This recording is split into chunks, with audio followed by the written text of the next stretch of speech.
पहले तो आप लेक्चर 1 और 2 देख चुके होंगे, देन आप लेक्चर 3 पे आए होंगे। तो आज का टॉपिक है हमारा स्टर्लिंग फार्मूला।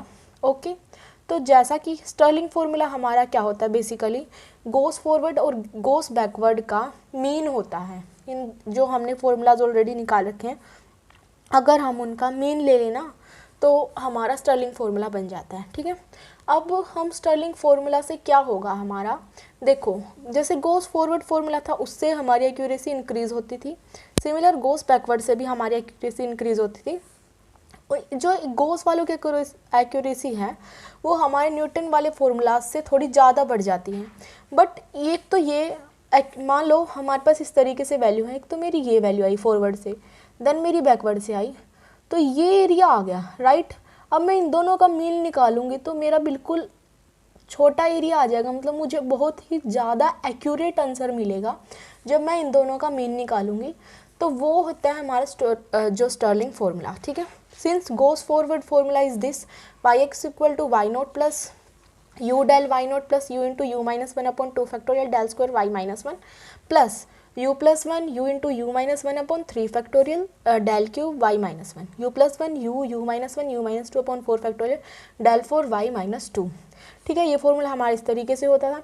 बैकवर्ड में हमारा क्या होता है, स्टार्टिंग में 0, देन 2 हमारे -1, 2 हमारे -2 वाले, एंड ये हमारे इसी तरीके से होता है इसमें Y naught U del Y minus, यहाँ पे होगा u plus one into U del square Y minus one plus U plus one into you minus one upon 3 factorial del cube Y of -2 plus U plus two U plus one U into you minus one upon 4 factorial del हमारा 4 Y minus two. ठीक है, तो ये हमारा formula आ गया था इस तरीके से, ये हमने ऑलरेडी डिराइव कर रखे हैं। तो आज हमें क्या करना है, इनका लेना है मीन। ठीक है, तो टेकिंग मीन फर्स्ट और सेकंड इक्वेशन मान लेना, लिख देना taking mean of equation first and second.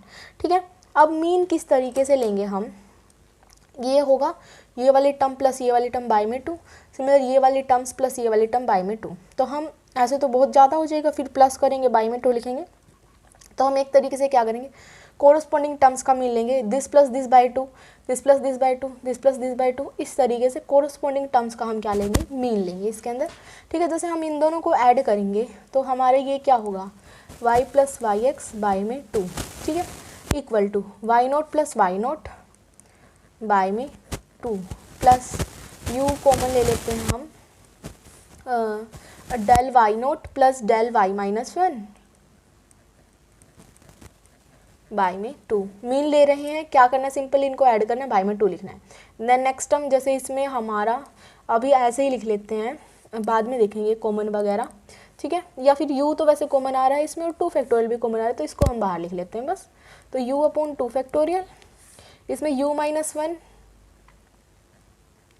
और del square Y minus one भी कॉमन आ रहा है, इसको भी हम बाहर ले लेंगे, plus u plus one by में 2 इंटू में ये कॉमन आ रहा था तो ये लिख लिया हमने del square Y minus one plus. अब नेक्स्ट टर्म हम लेंगे, नेक्स्ट टर्म हमारी किस तरीके से होगी, इसमें हमारा क्या क्या कॉमन है, देखो ये टर्म्स तो हैं हमारी कॉमन, तो हम ये टर्म्स कॉमन ले लेंगे और इंटू में क्या लिखेंगे, दिस प्लस दिस बाय 2। ठीक है, तो हम लेंगे u plus one into you minus one upon 3 factorial del cube Y minus one plus del cube Y minus 2 upon 2, ये हमारा 3 फैक्टोरियल था, प्लस ये दोनों हमारा, देखो इसमें क्या क्या कॉमन है, हमारे इसमें कॉमन है u plus one U into you minus one common है, अपॉन 4 फैक्टोरियल भी कॉमन है, और डेल 4 वाई माइनस 2 भी कॉमन है। तो अंदर क्या बच गया हमारा, सिर्फ यहाँ से तो हमारा बचा है u माइनस 2 और यहाँ से बचा u प्लस 2, तो u minus 2 plus u plus 2 और बाय में हम मीन ले रहे हैं तो आ गया 2।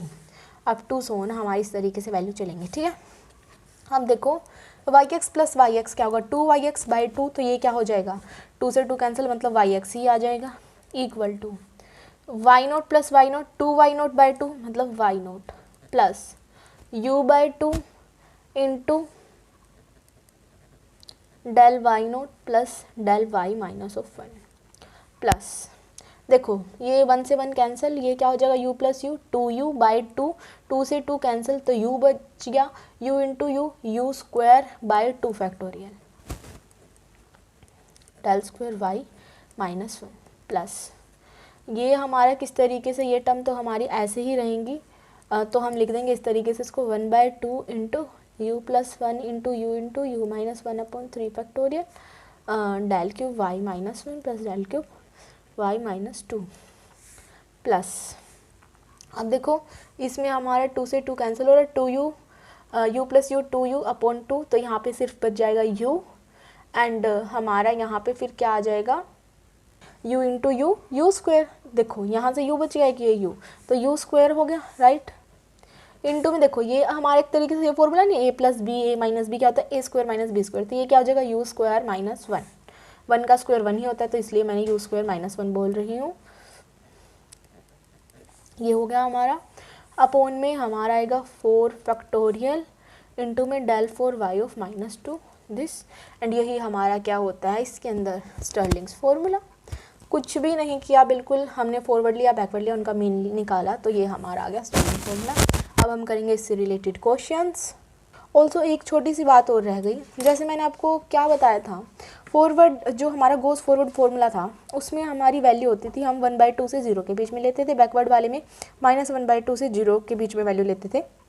हमारी जब u की वैल्यू -1/2 और 0 के बीच में लाई करती थी तो हम कौन सा फॉर्मूला लगाते थे, बैकवर्ड वाला। अगर 0 और 1/2 के बीच में वैल्यू होती थी तो हम कौन सा फॉर्मूला लगाते थे, फॉरवर्ड वाला। तो स्टर्लिंग हमारा किस पे लगेगा, ओब्वियसली इन दोनों का मीन है तो वो हमारा -1/2 से लेके 1/2 पे जब हमारी u की वैल्यू इन दोनों के बीच में लाई करेगी तो हमारा ये वाला फॉर्मूला वहाँ पे लगेगा, मतलब कौन सा फॉर्मूला, स्टर्लिंग फॉर्मूला। अब हम करेंगे क्वेश्चन। देखो अगर आपने है ना जैसे लेक्चर 1 और लेक्चर 2 के क्वेश्चंस कर रखे हैं तो ये बिल्कुल इजी लगेंगे क्योंकि सिर्फ फॉर्मूला चेंज है, बाकी तरीका तो आपका वही रहेगा। ओके, तो देखो क्या है, use Stirling formula to find, हमें किसकी वैल्यू फाइंड आउट करनी है यहाँ पे, y28 की। ओके, अगर हमें क्या करना है, स्टर्लिंग फॉर्मूला का यूज़ करना है, y28 की वैल्यू निकालनी है, गिवन है y20 पे, y25 पे, y30 पे, y35 पे एंड y40 पे। ठीक है, अब सबसे पहले जो हमें ये टर्म्स दे रखी हैं ये हमारी किसकी वैल्यूज़ होती है, x की, 20, 25, 30, 35, 40, तो ये वैल्यूज़ हमने लिख ली इस तरीके से यहाँ पे। ये कोरस्पॉन्डिंग हमारी y की वैल्यू ये हमने लिख दी यहाँ पे। अब हमें पता है फॉर्मूला के अंदर हमारा एक u टर्म आती है, क्या आती है, u टर्म। ठीक है, तो हम उसके लिए ये फॉर्मूला होता है वो क्या आता है, u = x - a/h। ठीक है, h तो हमारा क्या होता है, इनके बीच में कितने इंटरवल्स के बीच में इनका डिफरेंस क्या है, जैसे 5 का डिफरेंस है तो वो h हो गया।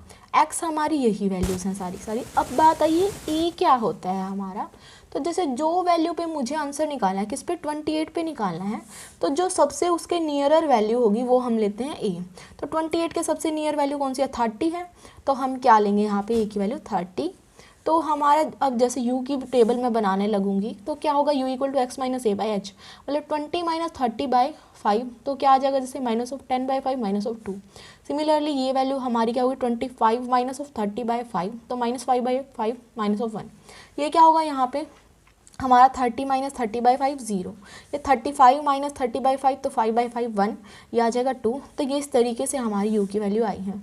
ओके, देन मुझे डेल की वैल्यू वहाँ तक निकाली जब तक मेरी ये सिंगल टर्म ना बचे। तो देखो y हमें ये ले रखा था, डेल y क्या होता है हमारा, इसमें से इसको सब्ट्रैक्ट कर दो तो मेरा ये आ जाएगा, this minus this, this minus this minus this.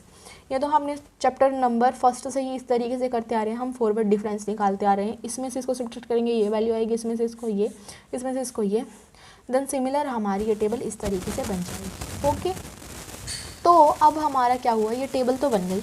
अब इन्होंने क्या बोल रखा है कि यूजिंग स्टर्लिंग फार्मूला की हेल्प से हमें इसकी वैल्यू निकालनी है।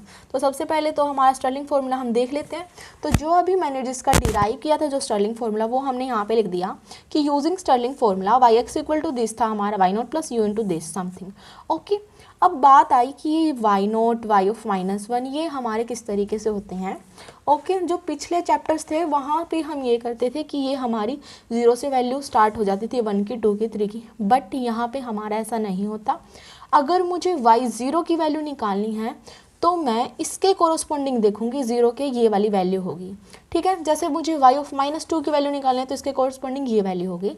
अगर मुझे ये बोल दे y ऑफ -2 पे वैल्यू क्या है मेरी, ये है, y ऑफ -1 पे ये है, y ऑफ 0 पे ये है। अगर मुझे डेल y ऑफ -2 पे वैल्यू बोलेंगे तो मेरी ये होगी, डेल y ऑफ -1 पे ये होगी, डेल y ऑफ 0 पे होगी। जैसे डायरेक्ट इन्होंने ये बोल दिया डेल स्क्वायर y 0 पे वैल्यू बताओ क्या है, तो मैं ऐसे देखूंगी ये -2 के लिए, -1 के लिए, तो 0 की वैल्यू मेरी ये होगी, राइट। तो सिमिलर जैसे अब हम फॉर्मूला में लिखेंगे, सबसे पहले तो हमारे की u है, u का हम करेंगे यूज़। u हमारा किस तरीके से होगा, u हमारा होता है x minus a by H, ठीक है। x हमारा जो निकालना 28 माइनस a हमारा था 30/5, तो ये आ गया -0.4, ठीक है।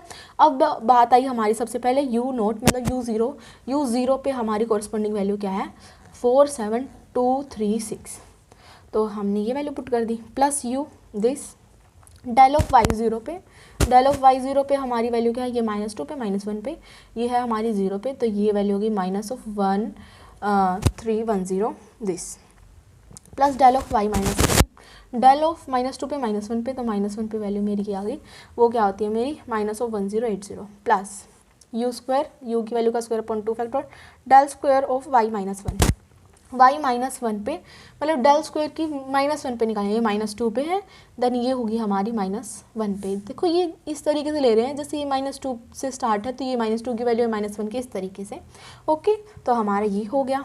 देन हमारी u की वैल्यू हमने यहाँ पे पुट कर दी, del cube y of -1, cube पे y ऑफ -1 की वैल्यू क्या, ये -2 पे फिर -1 -80, plus del cube of y -2 59 plus 59 by में 2, ठीक है, प्लस u स्क्वायर मतलब -0.4 का स्क्वायर और -0.4 का स्क्वायर -1/4 फैक्टोरियल, ये देखो इस तरीके से लिख दिया हमने, और del 4 y of -2, del 4 y of -2, तो क्या आ गया -21, ये वैल्यू पुट कर दी। दैन हम इन सारे को सॉल्व करेंगे कैलकुलेटर के ख्याल से, तो हमारा आंसर ये आ जाएगा, ठीक है। अब जैसे हमारे जो फॉरवर्ड और बैकवर्ड वाले थे उसमें हमारा जिगजैग टाइप से बनता था, तो हमें पता चल जाता था कि हाँ भाई हमारा जिस तरीके से क्वेश्चन चल रहा है वो सही है। तो हमारे स्टर्लिंग में कैसा चलेगा कि एक बार तो आएगी एक टर्म, देन 2 टर्म्स यूज़ होंगे उसी हमारी टेबल से, मतलब उसी लाइन से, देन एक टर्म फिर 2 टर्म फिर एक टर्म, मतलब इस तरीके से होगा ये हमारा, इस तरीके से। तो आप समझ जाना, जब इस तरीके से आपने स्टर्लिंग फॉर्मूला लगाया और आपकी इस तरीके से इक्वेशन मतलब इस तरीके से वैल्यू यूज़ हुई है ना, मतलब आपका क्वेश्चन सही चल रहा था। और अगर आपको इस तरीके से याद भी नहीं रहता तो आप ये भी कर सकते हैं कि उसके कोरस्पॉन्डिंग वैल्यू इस तरीके से ले लें, उससे 2 वाली फिर 1 फिर 2 वाली फिर 1, ठीक है, ऐसे भी ले सकते हो। बाकी फॉर्मूला तो आपको याद करना ही पड़ेगा, क्योंकि ये u वगैरह की वैल्यू करोगे तो पूरा ही कर लेना, अच्छे से हो जाएगा क्वेश्चन। देन आपका नेक्स्ट क्वेश्चन एक ये और आपका स्टर्लिंग फार्मूला वाला क्वेश्चन क्या है, use Stirling formula to find the value of this given, मतलब 22.2 पे वैल्यू निकालनी है, जहाँ पे ये हमारी x की वैल्यू सारी रूट में दे रखी है। अगर ये सारी रूट में है तो ये भी हम बिना रूट के वैल्यू निकाल देंगे। देन हमारा वो, क्योंकि हमने x अभी इस तरीके से लिया है तो x में ये लूँगे तो रूट ऑफ x का ही आंसर आएगा वो, क्योंकि ये रूट वाली टर्म्स है। बट मान लो अगर ऐसा होता कि ये 20 होते सारी टर्म्स और ये रूट में होती, वैसे तो ऐसा होगा ही नहीं, फिर हम इसका रूट नहीं हटा सकते, मतलब फिर हमारा उस तरीके से आंसर नहीं आता, ओके। बट ऐसा ही होगा हमारा, अगर ये टर्म रूट में तो सारी टर्म रूट में मिलेंगी, तो बिना रूट के आप निकालोगे तो भी, मतलब अगर ये लोगे तो उसका आंसर इसके लिए आएगा पर्टिकुलर। देन तो हमारी जो x की वैल्यू इसमें क्या है वो 20, 21, 22, 23, 24 ये सारी वैल्यूज़ हैं। y की कोरस्पॉन्डिंग वैल्यू हमारी ये है, तो हमने ये लिख दी इस तरीके से। अब बात आई हमारी u की, हमें निकालना किस पे, 22.2 पे। तो 22.2 सबसे नियर वैल्यू 22 है, तो ये मेरा क्या हो गया 22 हो गया। अब हम निकालेंगे u वाली टेबल बनाएंगे, u equal to x minus a by h, x minus 22 by h क्या है 1 है, तो 20 minus 22 by 1 minus of 2, 21 minus 22 upon 1 minus of 1, 22 minus 22 0, 23 minus 22 1 and 24 minus 22 2, और बाई में तो 1 था ही, तो ये हमारा होगी u की वैल्यू। देन ये y की वैल्यू डेल y, इनमें से सब्ट्रैक्ट करके हमारी ये टर्म इस तरीके से आ जाएंगे, सिमिलर इनमें से सब्ट्रैक्ट करिए ये टर्म आ गई। हम यहाँ तक ले आए जहाँ तक हमारी 1 वैल्यू बचती है, okay. Then using Stirling formula हमारे पास ये फार्मूला होता है, y नोट हमारा क्या होगा, y नोट ये -2 पे -1 पे 0 पे ये वाली वैल्यू, ठीक है। डेल ऑफ वाई नोट क्या होगा, डेल ऑफ वाई नोट ये हमारा -2 पे -1 पे 0 ये वाली value, plus del of y -1, तो डेल ऑफ वाई -1 पे हमारी ये वाली वैल्यू हो जाएगी। देन आप इस तरीके से भी कर सकते हो कि फिर हमारी ये वैल्यू आएगी, फिर ये वैल्यू आएगी और फिर हमारी ये वैल्यू आएगी, इस तरीके से। ओके, और हमारा u किस तरीके से निकला है इसमें, u हमारा होगा x minus a by H. ठीक है, x क्या है मेरा इसमें 22.2 माइनस a 22 अपॉन h 1 मतलब 0.2 है हमारा u। ठीक है, ये हम इस तरीके से क्वेश्चन में यूज़ कर लेंगे और ये हमारा आ जाएगा आंसर। ये आपको कैलकुलेटर की हेल्प से करना है, अच्छे से सॉल्व करके देखना है एक बार। ये क्वेश्चन मैंने आपको पिछले लेक्चर में बताया था, ये सॉल्व करके देखोगे ना तब पता चलेगा अच्छे से कि आपसे कैलकुलेटर में हो भी रहे हैं या नहीं। ठीक है, वैसे तो होंगे ही, फिर भी कोई दिक्कत हो तो पूछ लेना। ओके, या फिर कोई लेक्चर में कुछ समझ ना आए तो कमेंट्स में बता देना। Thank you guys for watching my video. Please do like share subscribe to my channel. Thank you so much.